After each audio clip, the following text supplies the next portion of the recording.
Buenos días de nuevo, Estíbaliz. Para saber de los aborígenes, de los humanos que vivían aquí antes de la llegada de los europeos, no solo hay que excavar con la arqueología. También podemos saber a través de la ciencia. Un grupo de científicos de las dos universidades canarias, museos de las islas y otras universidades extranjeras han estado estudiando el ADN de los aborígenes de todo el archipiélago. Ese análisis ha llegado a varias conclusiones. Se ha confirmado algo que ya se sabía, el origen norafricano de los guanches. También que aquellos antiguos canarios presentaban diferencias marcadas, a diferencia de hoy, que las poblaciones son bastante similares. Hoy se puede considerar a la población actual como una mezcla de aborígenes, conquistadores europeos y esclavos africanos. Han determinado que la población canaria global tiene una ascendencia aborigen por línea maternal del 55,9%. Todo esto y más cosas las han sabido estudiando el ADN mitocondrial.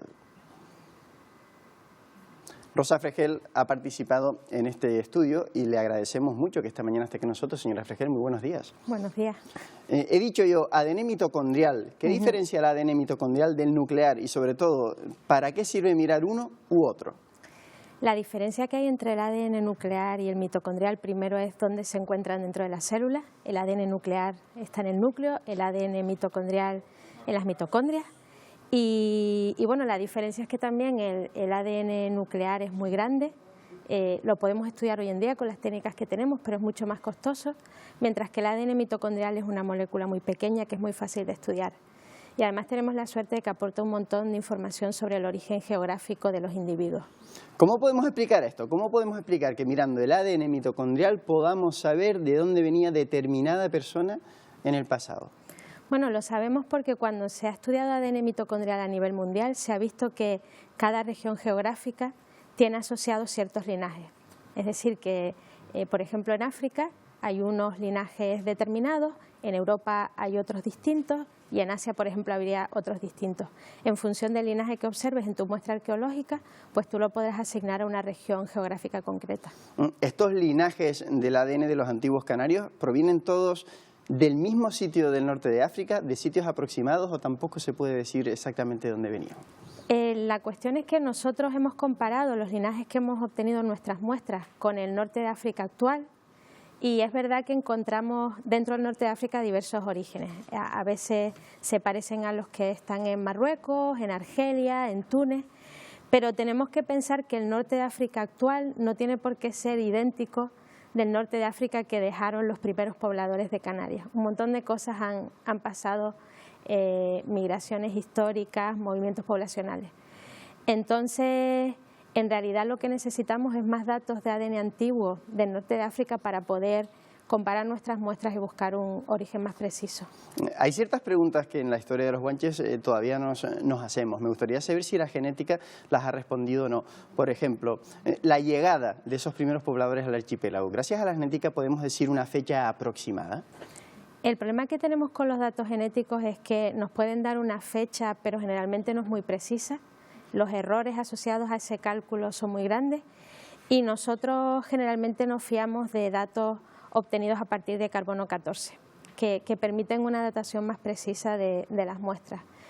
Entonces, para este artículo hemos hecho una revisión de toda la bibliografía y hemos visto que si nos fijamos en dataciones que son fiables, es decir, que se hayan hecho con métodos recientes y que se hayan hecho sobre muestras humanas, el poblamiento aborigen habría ocurrido al principio del primer milenio de esta era. Hay otra gran duda, si llegaron en una oleada de un tirón a todas las islas o en varias. ¿Qué nos dice la genética sobre esta gran duda? Esa pregunta sí la podemos responder. Lo que hemos visto es que parece que hubo una oleada de poblamiento que afectó a todas las islas y una oleada, que no sabemos si ocurrió antes o después, que afectó a las islas más cercanas al continente africano. Y eso lo hemos visto porque hay algunos linajes mitocondriales que son exclusivos de Lanzarote, Fuerteventura y Gran Canaria.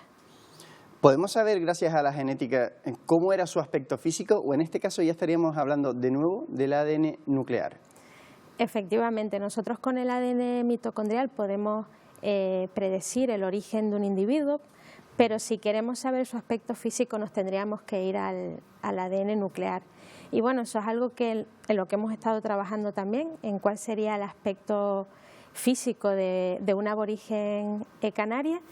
Y bueno, cuantos más datos tengamos en el futuro, pues yo creo que nos podremos también ir aproximando muchísimo mejor a esa variabilidad de aspecto, porque no todos tenían por qué ser idénticos, ¿no? Y yo creo que queda mucho por hacer. Es importante también señalar que en ese ADN, en esos linajes del norte de África, sí se ha detectado que ese norte de África ya era muy mixto, que ya se detectan otras personas que habían estado ahí provenientes del Líbano o de Europa, es decir, un bereber que venía aquí ya podía estar mezclado anteriormente. Exactamente, eso ha sido algo que hemos visto en los últimos años. Al principio siempre se pensaba de la población bereber como algo estanco, que nunca se había mezclado, hasta que se mezclaron con población árabe, y ahora hemos visto que no, hemos visto que hubo población neolítica europea, es decir, los primeros agricultores de Europa hace 5.000 años ya migraron hacia el norte de África, es decir, que ese componente europeo ya existía en el norte de África hace 5.000 años, y a partir de ahí hacia adelante sabemos que ha habido otras migraciones basadas en resultados arqueológicos, también basados en datos históricos. Entonces, yo creo que también tenemos que dejar de pensar en las poblaciones como cosas separadas y más bien como cosas que se han estado mezclando a lo largo del tiempo. Es decir, que un bereber de aquella época era como un canario de hoy, una mezcla. ¿Qué es nuestro ADN hoy? ¿Qué es nuestro ADN hoy? ¿Qué somos los canarios hoy? ¿Una mezcla de qué? ¿Y en qué porcentajes?